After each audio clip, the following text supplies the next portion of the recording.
ಚಂದ್ರಬಾಬು ನಾಯ್ಡು ಅವರು ಹಾಗೇನಾದ್ರೂ ಹೇಳಿದ್ರೆ, ಹಾಗೇನಾದ್ರೂ ಇಲ್ಲಿಯ HAL ನ ಅಲ್ಲಿ ಶಿಫ್ಟ್ ಮಾಡ್ಲಿಕ್ಕೆ ಒಂದು ಸಹ ಕೆಲವೊಂದು ಶಿಫ್ಟ್ ಮಾಡಿದ್ರೆ ತಪ್ಪಾಗುತ್ತೆ.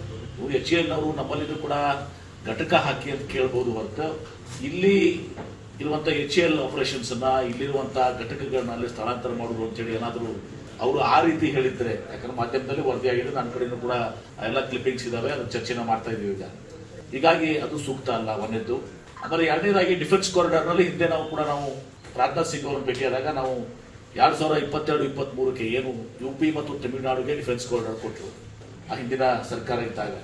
ಅವಾಗ ನಿಜವಾಗ್ಲೂ ಕೂಡ ನಮ್ಮ ಕರ್ನಾಟಕ ರಾಜ್ಯಕ್ಕೆ ಸಿಗ್ಬೇಕಾಗಿತ್ತು ಡಿಫೆನ್ಸ್ ಕಾರಿಡಾರ್. ಯಾಕಂದ್ರೆ ಏರೋಸ್ಪೇಸ್ ಮತ್ತು ಡಿಫೆನ್ಸ್ ನಲ್ಲಿ ನಮ್ಮ ರಾಜ್ಯದ ಕೊಡುಗೆ ರಾಷ್ಟ್ರಕ್ಕೆ 65% ಇದೆ. 65% ಇದ್ದಾಗ 65% ನ್ಯಾಷನಲ್ ಕಾಂಟ್ರಿಬ್ಯೂಷನ್ ನಮ್ಮ ರಾಜ್ಯದಿರುವಾಗ ಗ್ಲೋಬಲಿ ಕೂಡ ವಿಶ್ವದಲ್ಲಿ 3ನೇ ಸ್ಥಾನ ನಮಗಿದೆ. ಹೀಗಿದ್ದಾಗ ನಮಗೆ ಡಿಫೆನ್ಸ್ ಕಾರಿಡಾರ್ನ UP ಮತ್ತು ತಮಿಳುನಾಡಿಗೆ ಕೊಟ್ಟರು. ಅವ್ರು ಯಾಕೆ ಕೊಟ್ಟರು ಅಂತ ಈಗಲೂ ಕೂಡ ನಾವು ಕೇಳೋದಿಲ್ಲ, ಆದ್ರೆ ನಮಗೆ ಕೊಡಬೇಕಾಗಿತ್ತು. ಆನ್ ಮೆರಿಟ್ ನಮಗೆ ಕೊಟ್ಟು ಅದಾದ್ಮೇಲೆ ಅವ್ರಿಗೂ ಕೂಡ ಕೊಡಬಹುದಾಗಿತ್ತು.